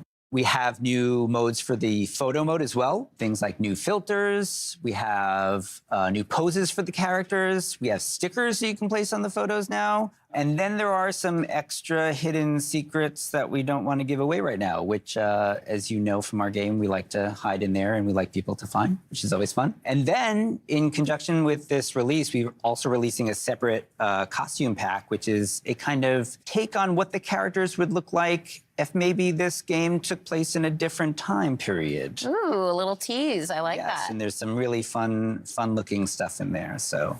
Well, thank you again so much for coming out all the way from Japan to showcase Extended, John. I'm super glad to be here. That's all we have to share about the new update for Tango Gameworks' Hi-Fi Rush coming soon. Now it's time for us to return to the second era of Tamriel in the Elder Scrolls Online. ZeniMax Online Studios debuted the trailer for their upcoming expansion at Showcase, and today they're here to break that trailer down for us. Let's hear what the team has to say about the Necrom expansion for Elder Scrolls Online.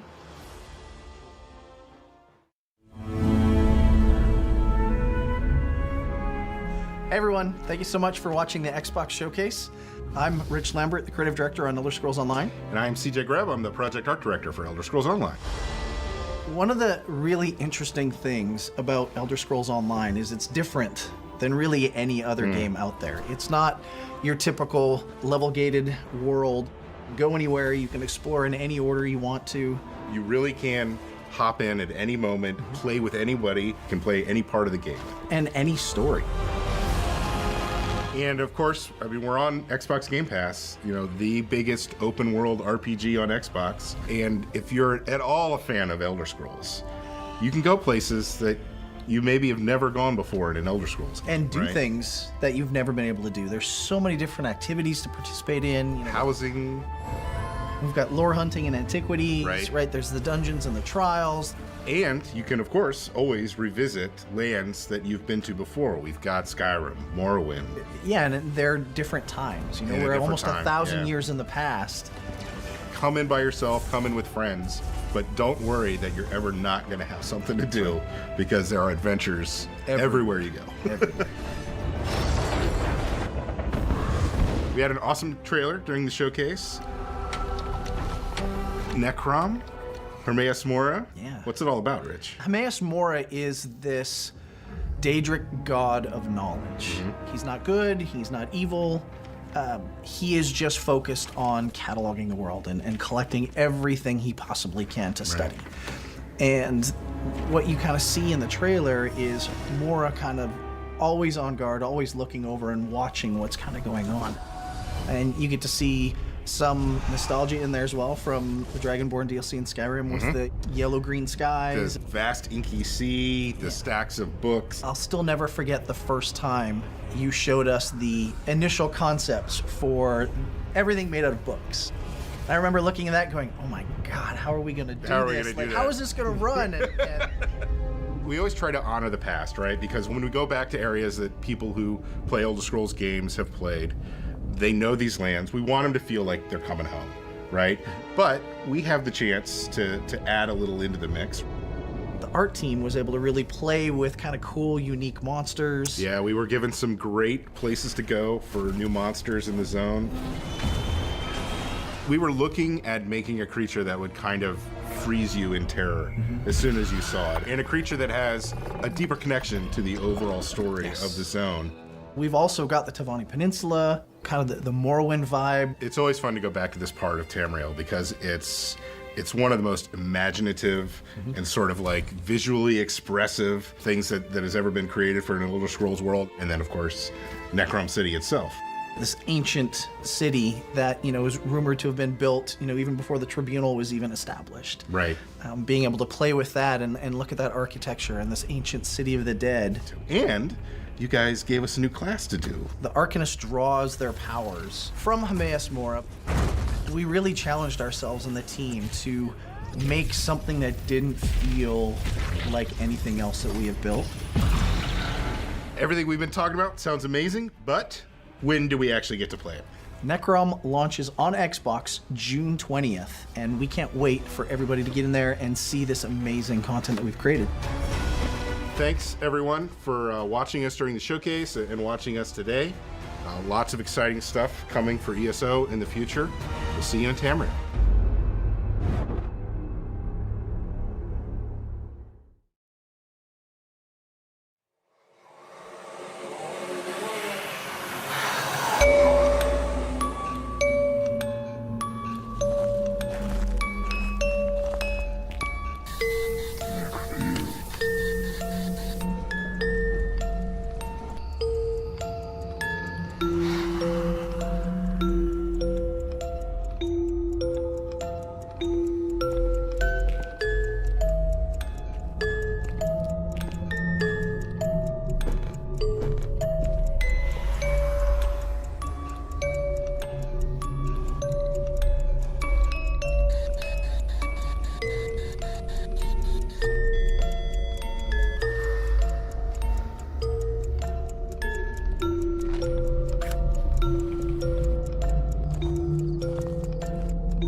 IBS World News。番組をご覧の皆様、こんにちは。エグゾプライマルディレクターの平岡です。まずはじめに、3月に開催しました第1回オープンベータテストに多くのエグゾファイターの皆様にご参加いただきました。アンケートや SNS を通じてたくさんのフィードバックをいただいております。今後の開発に活用させていただきます。ご協力ありがとうございました。さて、カプコンショーケースはご覧いただけましたでしょうか。その中で発表しましたが、第2回オープンベータテストの開催が決定しました。詳しい日程や情報は公式サイトをご覧ください。それではここからは番組をご覧の皆様に新情報を紹介します。まずはサベージガントレットという新たなモードです。サベージガントレットは内容が毎週切り替わる特別なミッションに5人で挑み、世界中のファイターとクリアタイムを競うというモードになっています。ディノサバイバルとは違い、出現する恐竜やフィールドが遊ぶたびには変化せず、全世界のプレイヤーが同じ内容のミッションに挑みます。今回は恐竜が出現する位置にあらかじめトリプルスレッドを設置しています。出現してきたらこのようにスカイウェーブのグラビトンケージと合わせて起爆、一網打尽にできました。ミッションは画面上部に表示されている恐竜の討伐なのですが、サベージガントレットでは目標以外の恐竜が出現することが少なくありません。もちろん討伐せずに無視することもできますが、ミッション達成の妨げになる可能性があります。倒すか倒さないかはプレイヤーの作戦次第です。目標を達成したら次のミッションへ。ゲームの流れはディノサバイバルと同じなのですんなり遊べると思います。何やら次のミッションに備えてエグゾスーツを着替えているようですね。なるほど、スナイパーネオ層が離れた位置に多く出現するのでビジラントに着替えたようですね。フレームネオ層も出現するのでフロストロックで動きを止めて集中攻撃のチャンスも作り出せますね。また一列に並んだ恐竜もブレードで足止めしてから倒す作戦のようです。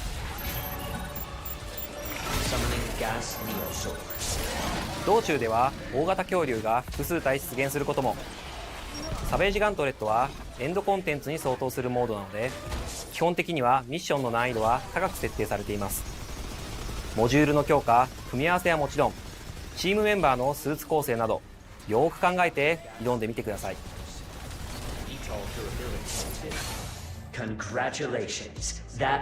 サベージガントレットをクリアするとこのようにクリアタイムが表示されます。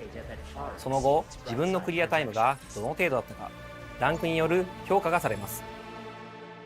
次はバリアントスーツを紹介します。バリアントスーツはデフォルトのエグゾスーツとは異なる性質の武器を装備しており、戦い方が変化したスーツです。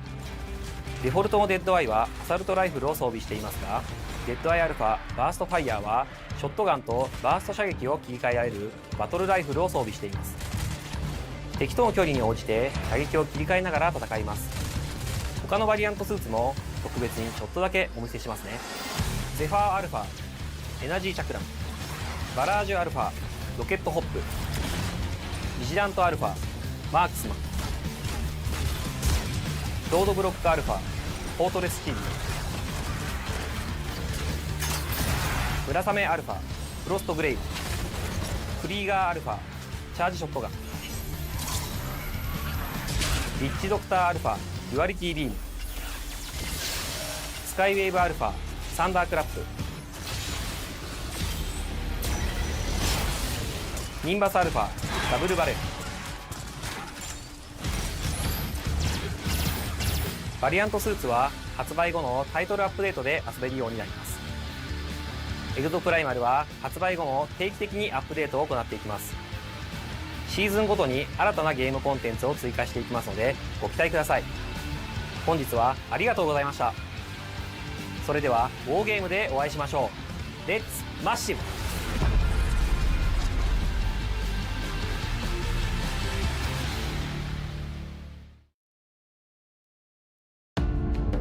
It's great to see the dedication from the team at Capcom and how they're building Exoprimal in partnership with the community. Gaming has the power to immerse us in worlds and perspectives we'd never otherwise experience. We can fight dinosaurs, transport to a dystopian future, explore the universe, and conjure magic. And we get to do this together, no matter where we are on the planet, the language we speak, what we look like, or our physical abilities. That is why it is both an absolute imperative and an incredible opportunity that games represent all of us. That is why we created the ID at Xbox Developer Acceleration Program, to help underrepresented creators and stories in the industry shine. We call it DAP. DAP already includes more than 100 emerging developers, and they've launched 30 incredible games like A Space for the Unbound, Validate, and HOA. And there are many, many more in the works. Let's take a look at these amazing games coming up next from ID at Xbox's Developer Acceleration Program.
I got a call from my good friend Jörg Newman, the head of Microsoft Flight Simulator. He told me about this once-in-a-lifetime, out-of-this-world opportunity. So I'm here in Budapest, the capital of Hungary. Jörg, he's around here somewhere. Let's go find him. Jörg! Hey, Paris. It's great to see you. Yeah, great to see you. Thanks for coming to Budapest. Of course. What am I doing here? I'll tell you on the way. We have a boat to catch. A boat? Yep. We don't have a plane? Nope. Come on, Paris.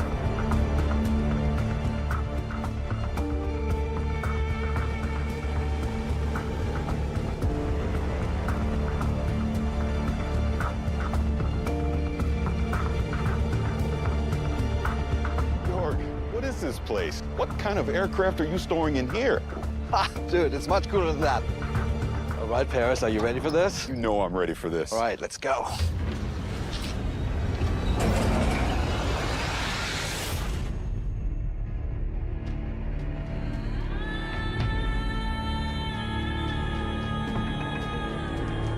Welcome to the world of Dune. This is incredible.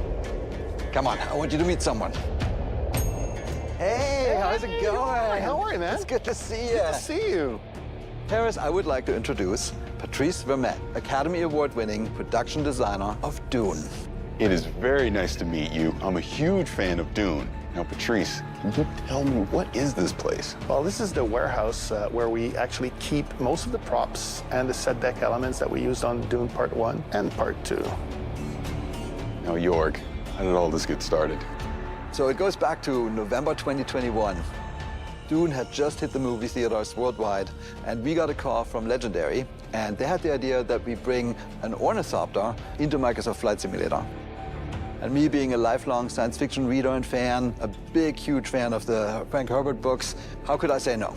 Okay, now it makes sense after seeing the trailer at the Xbox showcase. I understand why you brought me here.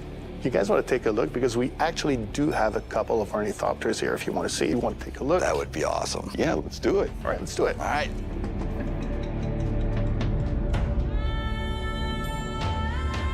Look at this. It's a one-on-one real-sized ornithopter. It's amazing. Sure, thank you. Denis likes things to be plausible, so that's why they were built to look military, rugged, and stealth. Now, here's the most important question. Were they built to fly? Funny you mentioned, because I've been asked that question on a couple of occasions. No, they don't fly. They are heavy, they're 11 tons. So Jorg, you had to get this working in the game. How did you do this in Flight Sim? Yeah, it was actually interesting. So in general, ornithopters can fly and do fly. This particular one, given that it weighs 11 tons, that's going to be a little bit harder, specifically because it's not really doing the ornithopter bird flap. It does oscillation of the blades. And we currently don't have the material science to get the thrust and the lift. But on Arrakis, I think this is absolutely possible. And in Flight Sim, we made it work. Patrice, we're here. Can we go in? Absolutely. All right, let's do it. Normally we'd go in through the climbing up the landing gear, but this will do. Yeah, so what's cool about this, Paris, is that all those buttons are actually realistically hooked up to the system. Master engine switch, what you're doing there above those, the red, are basically all the lights. And as you notice, it's all analog because in the world of Dune, there's no thinking machines. Thinking machines have been illegal for 10,000 years. Yeah, that was actually fascinating when we implemented it. Because it's a science fiction, we thought, oh, it's glass cockpits, everything is going to be computerized. Like, none of it is. This is a very practical helicopter, almost like from the 1960s. So Jorg, in the first movie, the Thopter was able to do a lot of cool moves and maneuvers. You're going to be able to reproduce that in Flight Sim? Oh yeah, totally. I mean, the really cool design that you guys came up with is each blade is independently controlled. So each blade has its own lift and thrust. And that means it can go from a really stable hover to a steep dive and back to a glide instantaneously. I would just say thank you that you designed such an awesome and realistic machine, because that's what we do. We bring realistic machines to life. But if you want to see a little bit more about the game design, I have something for you. Absolutely, I'd love to see.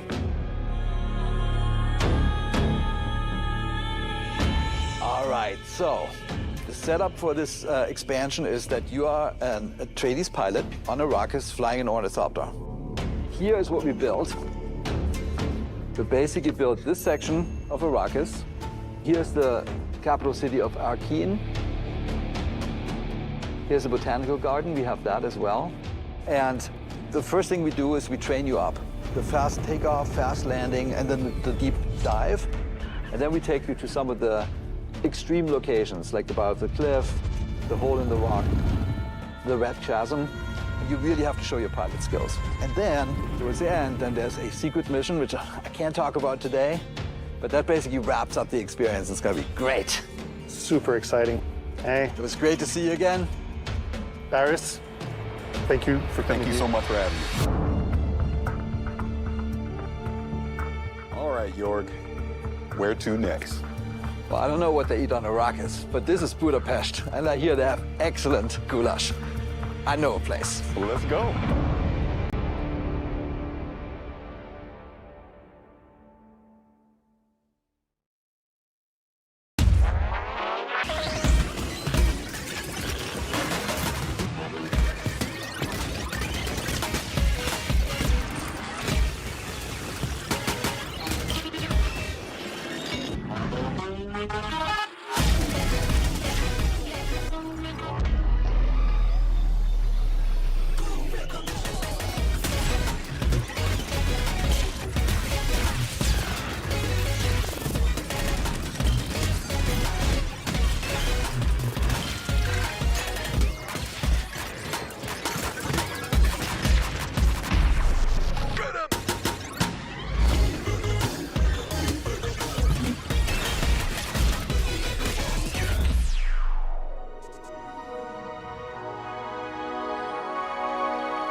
Liza P. is a thrilling Souls-like that takes the story of Pinocchio, turns it on its head, and sets it against the darkly elegant backdrop of the Belle Epoque era.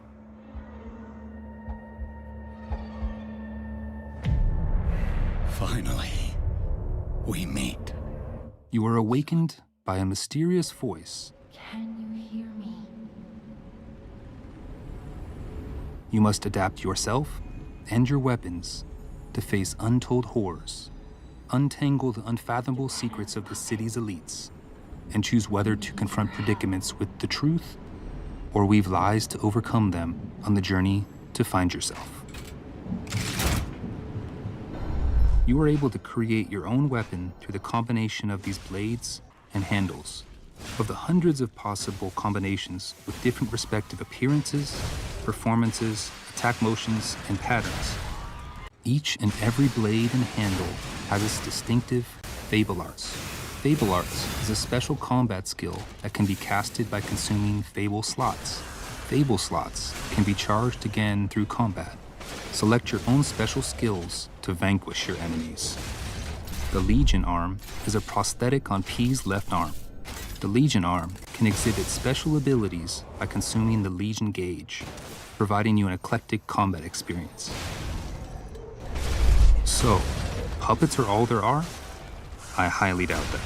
You'll have to face all sorts of monsters, puppets only being one of them. You're not quite done yet. Bone-chilling bosses await you.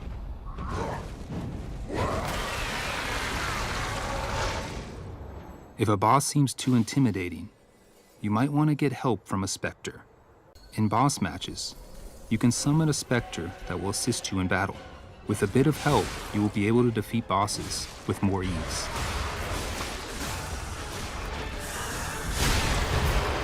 The P organ is a system that allows you to upgrade your character.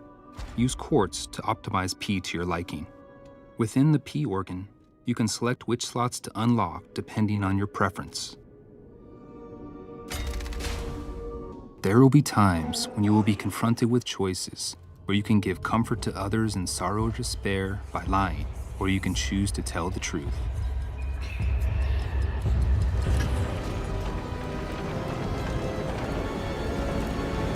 Carve your own path.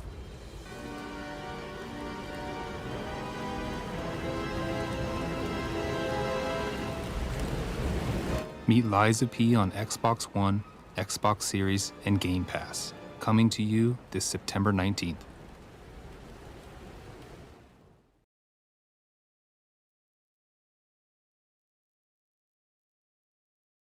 At the heart of Hellblade is our ambition to sink you into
A proper rig for this. So we had a platform which could be moved in any number of ways to create that kind of pitch and yaw and roll that you would get on the ocean. And we got our actors up onto this boat and captured scene with high waves and a storm, and we got incredible data from it. Really, really amazing. The most important part of my role is to make sure that story gets told, and having these wonderful actors we're working with bring their talents to bear on these characters has been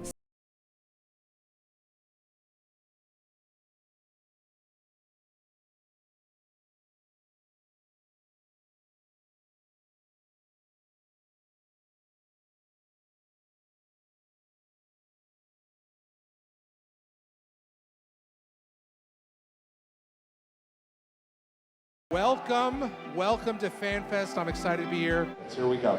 Let's roll that video.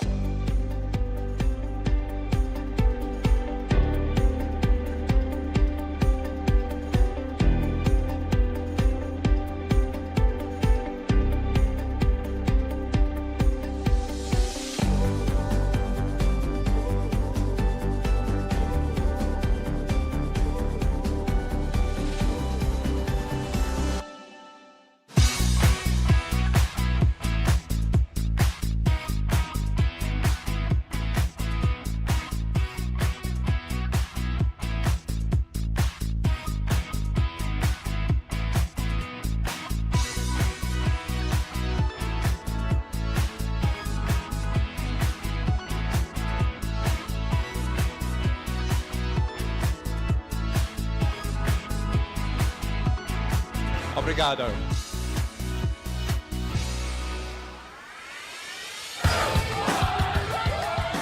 At FanFest Melbourne, it's playing awesome games and having a great time. There is so much going on here tonight.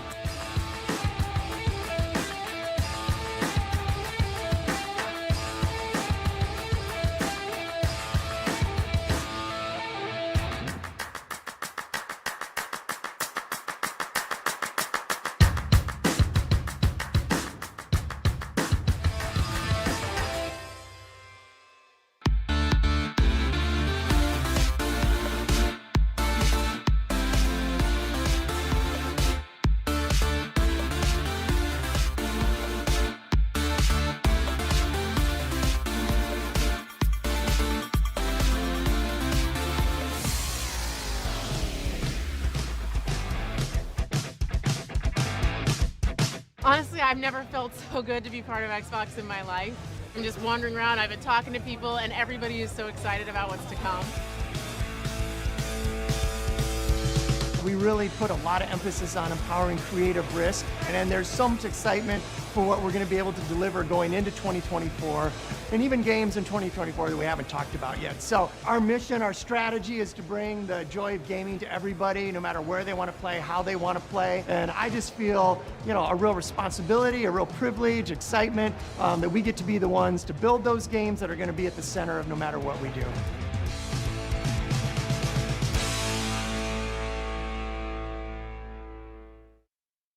Hi, I'm Sebastian, and I'm the community manager for Light Your Frontier. Today, I'll be playing with Kelly, Anita, and Carolina to explore the new multiplayer features Light Your Frontier has to offer. Good morning, good morning, good morning. Today, we should continue building up the base we started yesterday. We'll need more resources, and it'll be faster if we work together to collect them. Can two of you work on that? Yeah, let's go. Go. Hey, that purple mech looks great. Thanks. It's my favorite color. Dang, the farm looks pretty good with all the grown crops. Yeah, I know, right? I'm looking forward to making the farm even bigger. I'm gonna work on making our home look a little bit better, and then I'll come down and help you out. Great. I'll see you in a bit then. What do you want to focus on gathering, you think? I can get wood to start with, and then you can help me get some aluminum. I'll get some stone also then. That should cover a lot of what we need for crafting and building. Once we've finished, let's head back and help with the buildings. Resupply to the rescue. How's it going up there? I think I've got a good idea of what I want things to look like from up here. Nice. Oh, there's so many good choices. I know, right? Oof. But I think that looks good. Can't wait to see it. There are loads of aluminium here. They're actually pretty strong, so we can do it faster if we both drill. Let's work together and see what else we can find here. After we bring this back, I'll take a look in some other regions to see what materials they have. I'm done up here, so I'll come join you. Oh, my inventory is getting full from this harvest. I think we should build some silos or crates to store it all. Yeah, we should probably build a fence around those two as well so we can protect the harvest. Great idea. Let's get on it. Here we go. I'll help with the silos next. Yo, anyone need materials? Because we got a ton of stuff. Yes, please. Oh my gosh. Fantastic. Do you want us to start helping you build? Yes, please, please, please. All on it. What do you think of the layout? Yeah, it looks great to me. I'm almost done with the fences here.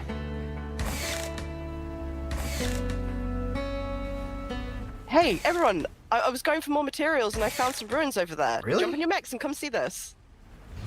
Oh, wow, what is this? Oh, look at that. This is so cool. That door is huge. Wow. I wonder what's inside, though. Tomorrow we should totally find a way to open this. Let's head back to the base and see what we can do.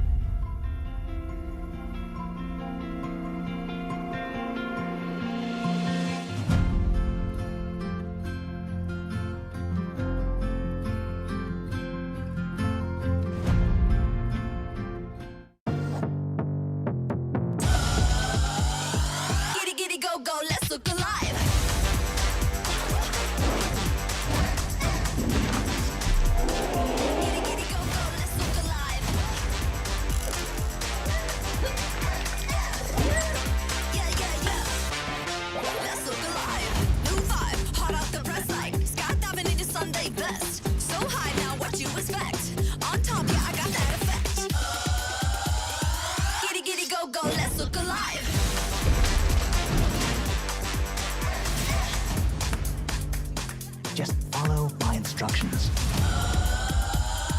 Giddy, giddy, go, go, let's look alive.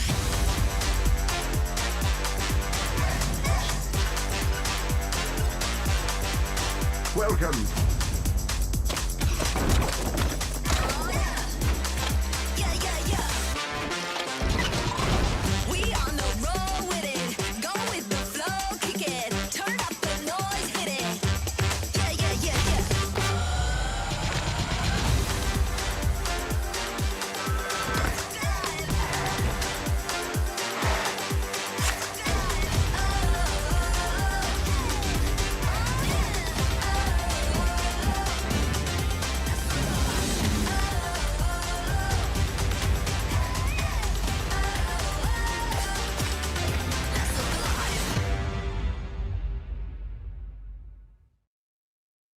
Every year in our showcase, there's one game that kind of pops for me, something I'm very interested in. This year, we got to announce 33 Immortals from Thunder Lotus. And I'm here now with Stefan and Will to walk through a demo of the game, which I've never played before, first time. We have 33 people online, incredibly excited about this. So we're gonna jump in? All right, let's jump in and start playing. 33 Immortals is a co-op action roguelike for 33 players. You play a damned soul who must rebel against God's final judgment. So there are 3 of us here today on stage, 3 upstairs, and 27 people joining us from Montreal in the studio. Hi, everyone. And we are ready. That's us. Everybody's spawning in. That's us. This is 33-player multiplayer. Yeah. Not a normal number of characters for a multiplayer game. Yeah. How did you come up with 33 players? We were searching for a significant number where we can all play on the screen. Yeah. We stay together on the screen, so 33 felt good. 32 felt good. But as the game is inspired by the Divine Comedy, the medieval poem from Dante Alighieri, written in the 14th century. And this poem has 3 sections: Inferno, Purgatorio, Paradiso. Each section has 33 chapters.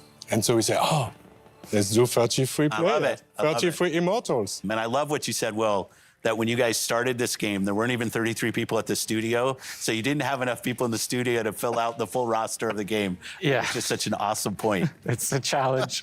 It's a challenge when you're trying to do that. I love it. Okay, so no two runs are the same. We're actually spawning in a different position, a different situation. We are in the cemetery. If you hold the left trigger, the world map is going to show up. And nice. we can see that we are 33 right now, actually, in Inferno, but we are scattered around the world. Oh, we're not all in the same place. Yeah, because we all have to complete torture chambers. Got it. To make the game progress. Okay. And we are located at the southwest of Inferno. Yeah. And so the closest torture chambers is to the east. Okay. So let's go there. Got it. Okay, let's continue down south towards the first torture chambers. This one, I have a good feeling for it. The soundtrack, what's going on? The music's kind of cool. Thank you. This is Max LL, who's actually done the music on all of our games. And you're in Montreal? We are in Montreal, yes. Close to one of our XGS studios in Compulsion. Yes. It's also in Showcase. Yes. I love the community of game creators in Montreal. Absolutely. It's always important to be well surrounded and all that, so. We didn't talk about your first game, Spiritfarer. Yeah. I thought it was fantastic. Thank you, yeah. It was great. Now, as you can see, this is not Spiritfarer. No, but like, how do you think about that from a studio standpoint, having such, I mean, Well, I would say they're stylized games, but Yeah, outside absolutely. of that, very different games. We're not worried about, genre. Our goal is really to just try and make unique, immersive, creative experiences that players love and that they want to play for. Awesome, I love that. Yeah. This guy who's getting out of my comfort zone sometimes. Okay. All right. What do we do? So we have completed a torture chamber, so we have achieved a first step in I got left behind. That's what you're saying. defying God, yeah. Oh, they're back on us. Whoa. Well, we gotta Okay. face the wrath of God. Careful. Oh, no. Dash, dash, dash. Dash. Run away. Oh, I can't. I have like 0 health. New torture. No, I got to get out of here. Where are you? Well, why weren't they in the torture chamber trying to help us? Okay. Okay, these range. God is getting angry. Yeah. Whoa. We're getting hammered right now. Okay. Come on. Okay, here's a guy. Can you revive me? Revive me. Yeah. Just stop moving. That's good. One up. Yeah, I'm up. I'm up. Okay. Oh. Thank you. Oh no. Run. This is the holy fire. What is this? One holy fire. One nose. Now we're in holy fire? The wrath of God. Okay, I'm ahead of it. Okay, so we unlock the Ascension battle. So that's the last battle. Here, can we get this? Can people jump in my heels? Yeah. I mean. Oh. I tried to do the heal. Don't mind me, the wandering soul. Save me, please. I'm like a zombie. Maybe someone. Did I mention I'd never played before? Oh no, I died too. Oh my. Okay, hopefully the team can carry us. We are not alone. There's a lot of enemies in this small space. Gonna try to not move. Okay. Don't move, and hopefully someone is going to be able to revive you. Okay, good. Oh, I'm in. I'm up. I'm in. Okay. Back. Okay, I'm back. Yeah, thank you. So this is the last step. I think it's my last. All right. Okay. Yeah. We did it? Yeah, we did it. Yeah. Well, yeah, we did it. Yeah. Yeah. So now we've ascended. Yeah. That was first chapter of first book. Is that how I should think about it? Yeah. It's the first world, so it's Inferno. Yeah. Each region has its whole big set of challenges and everything. And this is all on the map. And its final boss fight. That's what this is. Well, since we've basically come through unscathed so far, this should be easy.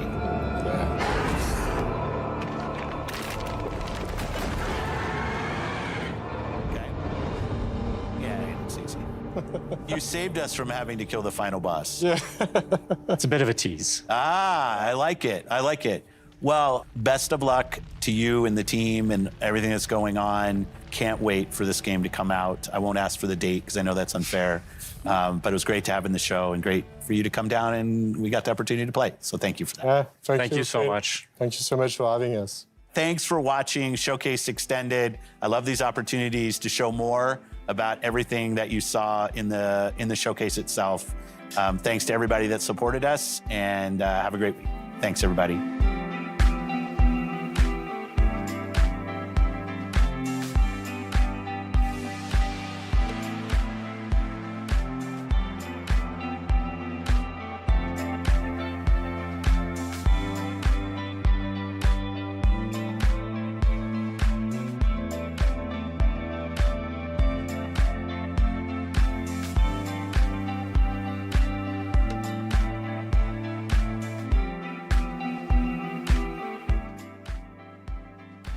Ok, al parecer ya fue todo, Spartans. Duró menos de lo que esperaba, sinceramente. Yo esperaba que durara unas 3 horas más o menos, pero creo que duró... ¿Cuánto duró? ¿1 hora? 1 hora y algo, ¿no? Perdimos otra vez. Sí, Spartans, perdimos. Perdimos todo. ¿Quién dice esa frase? Ah, fue el piloto. Perdimos todo, Spartans. Se acabó.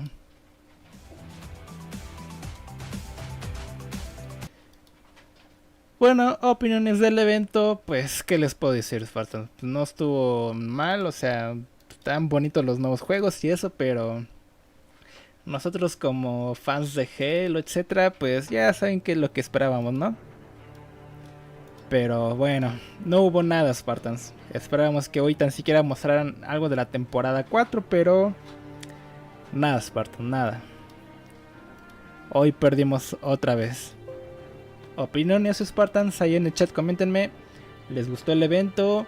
Tomando en fuera que no hubo nada de Halo. Tampoco hubo nada de Gears.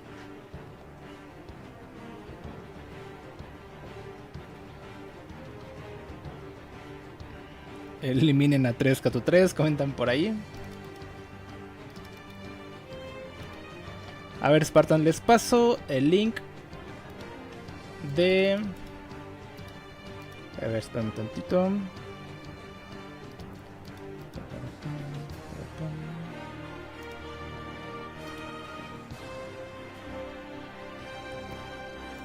Les paso el link ahí en el chat, Spartans, de mi canal de YouTube morado,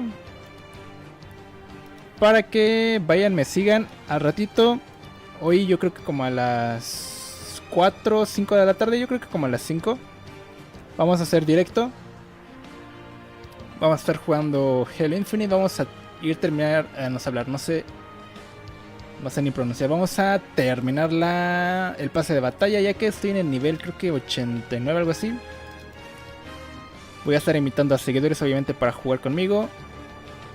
Síguenme en YouTube morado, Spartans. Hoy nos vemos a las 5 de la tarde, ¿vale? Fuera 343, fueron a 343. No, ya los veo en el Twitter, ya los estoy viendo. Varios se van a ir a quejar seguramente.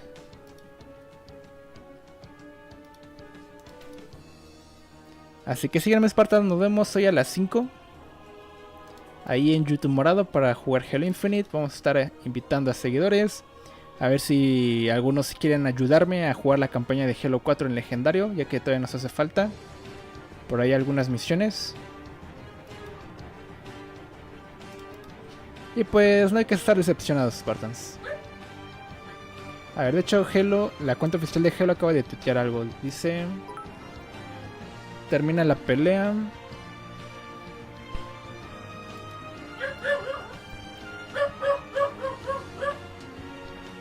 Dice: termina la pelea, Ejecutor, la semana 4 de Fracture, ya está disponible. Ah, es de Fracture. Ok, pero en sí nada nuevo.